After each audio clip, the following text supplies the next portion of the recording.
ሴት አለች። ሶስቱም ነገር የጠፋው በጨለማ ነው።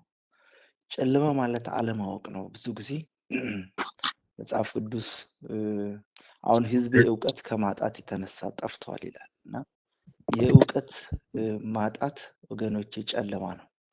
ክርስቶስ Yes. ብርሃን ነው። ክርስቶስ Amen. ብርሃን ነው። ክርስቶስ ማለት የእውቀት መሰረት ነው።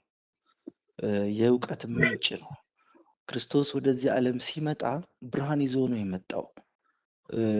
ብርሃኑ ዓለምን የሚያበራ አይደለም ወገኖች፣ የሰውን ልብ የሚያበራ ብርሃን ነው። ዓለምን እንዲያበራ እግዚአብሔር በመጀመሪያ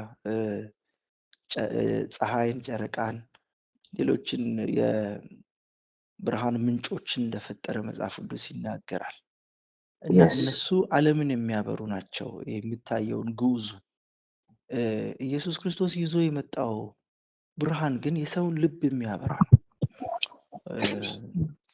ስለዚህ በጨለማ ጥፋት አለ፣ በጨለማ ዲያብሎስ አለ። ዲያብሎስ በጨለማ ይመሰላል ወገኖች፣ እሱም አለማወቅ ነው።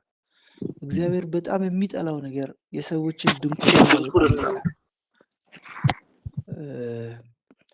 እውቀት ከብርሃን ጋር ይመሰላል። እውቀት ኢየሱስ ነው። ኢየሱስ የእውቀት ምንጭ ነው እና ያ የጠፋው ልጅ አባቱን በቃ አባቴ ሆይ እኔ ቤት መኖር ነበረኝ አለ። ወጣ ልበል እስቲ ልይበት እና ከንብረት አካፍለኝ አለ። እንደዚህ እየተናገረ ያለው ከጨለማ የተነሳ ነው እና ከአለማወቅ ነው እንደዚህ የሚያናግረው። ከዛ እግዚአብሔር ዲሞክራቲክ አምላክ ስለሆነ ያልከውን አይከለክልም፣ በግድ አይገዛህም። እግዚአብሔር በፍቅር ነው የሚገዛህ እና ያ አባት አረ ልጄ እኔ ይሻልሃለሁ፣ አይ እሄዳለሁ፣ ትሄዳለህ፣ እሺ በቃ ብሎ ሰጠውና ሄዶ አባከነ ይላል መጽሐፍ ቅዱስ። አባከነና ሁሉንም ከጨረሰ በኋላ አንድ በጣም ደስ የሚል ቃል ያለው አንድ ቀን ወደ ልቡ ተመልሶ ይላል። ወደ ልቡ ተመልሶ ያቺ ተርኒንግ ፖይንት ናት። የሰው ልጅ ወደ ልቡ ሲመለስ የአባቱን ቤት ነው ማሰብ የሚጀምረው እና እስከዛሬ ያላሰበውን ነገር ማሰብ ጀመረ። እንዴ እኔ እኮ አባቴ ቤት ስንት ባለሙያ የሚከፈላቸው ሰዎች ስንት አሉ፣ እኔ እዚህ አይደለም ክፍያ በረሃብ እኮ ሞታለሁ ብሎ ወደ አባቱ ቤት እመለሳለሁ ማለት ጀመረ። ወገኖች ብርሃን ነው የበራለት። ባነነ፣ ያ ልጅ ባነነ፣ ብንን ነው ያለው። እንዴ ምን እያደረግኩ ነው? ምን እያደረግኩ ነው? በረሃብ ልጠፋ እኮ ነው። የሰው በጣም ጠቃሚ ፓርት ልቡ ነው ወገኖች። ሰው የልቡን ያህል ነው።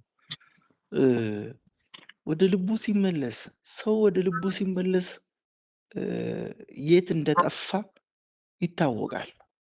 ብርሃን ነው። እውቀት ብርሃን ነው ወገኖች። ብርሃን ደግሞ ይገልጣል።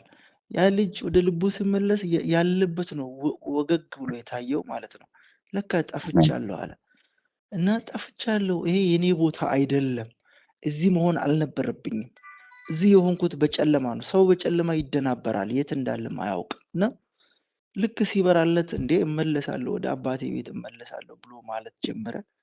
ከዛ ወደ አባቱ ተመለሰ እና አባቱ እስኪ ቀርብ ድረስም አልጠበቀም እና መጽሐፍ ቅዱስ ወደ እግዚአብሔር ቅረቡ ወደ እናንተም ይቀርባል ይላል በጴጥሮስ ማነው ያዕቆብ መልእክት ላይ እና አባቱ ገና ከሩቅ አይቶ ሮጠ ይላል እና እኛ ወደ እግዚአብሔር ለመመለስ እንጀምር እንጂ እግዚአብሔር ደግሞ ወደኛ ይሮጣል እና የአባትነት ፍቅር ነው እግዚአብሔር ጋር ያለው እና ሄዶ ሮጦ አቀፈው። በጣም ትልልቅ ነገር ነው ያደረገው እዛ ቦታ። ለተራቆተው ሰውነቱ ልብስ አልብሱት አለ፣ ጸጋ ነው እሱ። ለእግሩ ጫማ አለ፣ ወንጌል ነው እሱ። ለጣቱ ቀለበት አለ፣ ቃል ኪዳን እንደገና ማደስ ነው እና ለተራበው ሆዱ ደግሞ ፍሪዳ አለ። ያ በእግዚአብሔር ቤት የምናገኘው የእግዚአብሔር መግቦት ነው ወገኖች። እግዚአብሔር ምንም አያሳጣንም ለልጆቹ። እና ያቺ ምናን የጠፋባት ሴትዮ ደግሞ ማነው ድሪም ጠፍቶባታል። 10 ድሪም ነበራት፣ አንድ ነው የጠፋባት። እሱ ቤት ውስጥ ነው የጠፋው ወገኖች። እና ድሪም ማለት እስራኤል ልጆች በጊዜው የሚገበያዩበት ሳንቲም ነው፣ መኒ ነው። እና የጠፋው በጨለማ ነው፣ ቤት ውስጥ ነው የጠፋው። ሴትዮዋ ያደረገችው ነገር የመጀመሪያ መብራት አበራች ይላል ኢየሱስ ክርስቶስ የተናገረው ምሳሌ ነው። ከዛ ቤቱን ጠረገች። ሁለቱም ወሳኝ ነገር ነው ወገኖች። መብራት ማብራት የት እንደጠፋ የሚታወቀው ወገኖች መብራት ሲበራ ነው። ምናችንን እንደጣልን የት እንደወደቅን የሚታወቀው መብራት ሲበራ ነው። መብራት ደግሞ የእግዚአብሔር ቃል ነው። ወንጌል መብራት ነው ወገኖች። ልባችንን እንድናበራው በእግዚአብሔር ቃል እንድንታጠቅ እግዚአብሔር ይርዳል። እና የመጀመሪያ ያደረገችው ነገር መብራት አበራች ይላል። ከዛ ቤቱን ጠረገችው፣ በቃ በረበረችው። ንስሐ ሊሆን ይችላል ህይወታችንን እያየን የምናደርገው ነገር በዛ ይመሰላል። እና የጠፋው ነገር የሚገርማችሁ ገዢ ነገር ነው የጠፋው።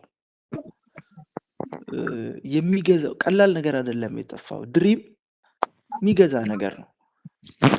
የሚገዛ ነገር የእግዚአብሔር መልክ ነው ወገኖች። እኛ በእግዚአብሔር አምሳል ነው የተፈጠርነው። ያ የምንገዛበት አቅም ነው ወገኖቼ።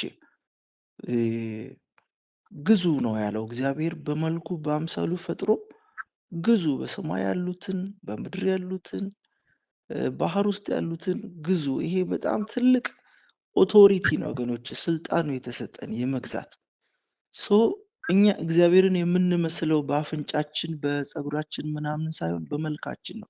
ያ መልክ ደግሞ የሚገዛ መልክ ነው። ያ መልክ ነው የጠፋው ወገኖች። ያ ድሪም በመልክ ይመሰላል። በገዢ ፓርት ነው፣ ወሳኝ ፓርት ነው የጠፋው። እና በቤተ ክርስቲያን ውስጥ በጣም የሚገዙ ልጆች፣ አቅም ያላቸው ልጆች፣ ስልጣን ያላቸው ልጆች ጠፍተዋል። ባለማወቅ ጠፍተዋል። በጨለማ ጠፍተዋል። እና ብርሃን ያስፈልጋል። ወንጌል ሊሰበክ፣ ወንጌልን ልንማር ልንረዳ ያስፈልጋል። ህዝብ እውቀት ከማጣት የተነሳ ጠፍቷል ነው ብለው። በተቃራኒው ደግሞ ማወቅ ያድናል። ማወቅ ያድናል። እና በጣም የሚገርመኝ ያቺ ሴት 9 እኮ አላት፣ ስቲል 9 አላት። ኢትስ ኦኬ በቃ አንድ ነው የጠፋው፣ 9 አለኝ፣ 9ን ኪፕ አደርጋለሁ፣ በ9 እጠቀማለሁ ብላ አላለችም። የጠፋውን አንዱን ለማግኘት በጣም ባከነች፣ ጊዜ ወሰደች፣ ፈለገች፣ ደክማ አገኘች። እና ባገኘችውም ጊዜ ይላል ጎረቤቶቿን ሁሉ ጠርታ ድሪም ጠፍቶብኝ ነበረ፣ ፈልጌ አግኝቼዋለሁ፣ ደስ ብሎኛል፣ ደስ ይበላችሁ ብላ ፌሽታ ታደርጋለች፣ ሐሴት ታደርጋለች። ሲገኝ ደስ ካላት ሲጠፋ በጣም ከፍቷታል ማለት ነው ወገኖቼ። በእኛ ጥፋት እግዚአብሔር በጣም ይከፋዋል፣ በጣም ይከፋዋል። በሰው ልጅ ጥፋት የሰው ልጅ ሲጠፋ እግዚአብሔር በጣም ይከፋዋል። እና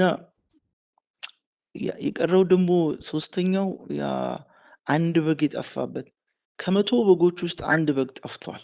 ያ እረኛ በዚህ ኢየሱስ ክርስቶስ 100 በጎች ናቸው ያሉት፣ ሙሉ ነው። ገና ጠፍተዋል ወገኖች፣ ሌሎች በጎች ጠፍተዋል። እና እኔ አንዳንድ ጊዜ አስባለሁ ኢየሱስ የት ነው ያለው?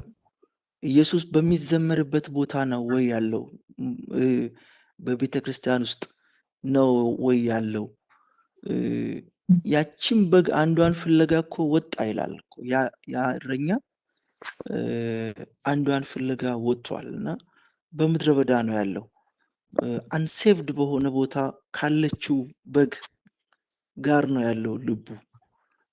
ኢየሱስ ልቡ በምድረ በዳ ከዛች ከጠፋችው በግ ጋር ነው ያለው። እና ፍቅሩ በጣም ይገርመኛል። አንዳንድ ጊዜ ቤተክርስቲያን ውስጥ ስንዘምር ትንቢት በትንቢት ስንሆን አንዳንድ ጊዜ ኢየሱስ አለ ወይ?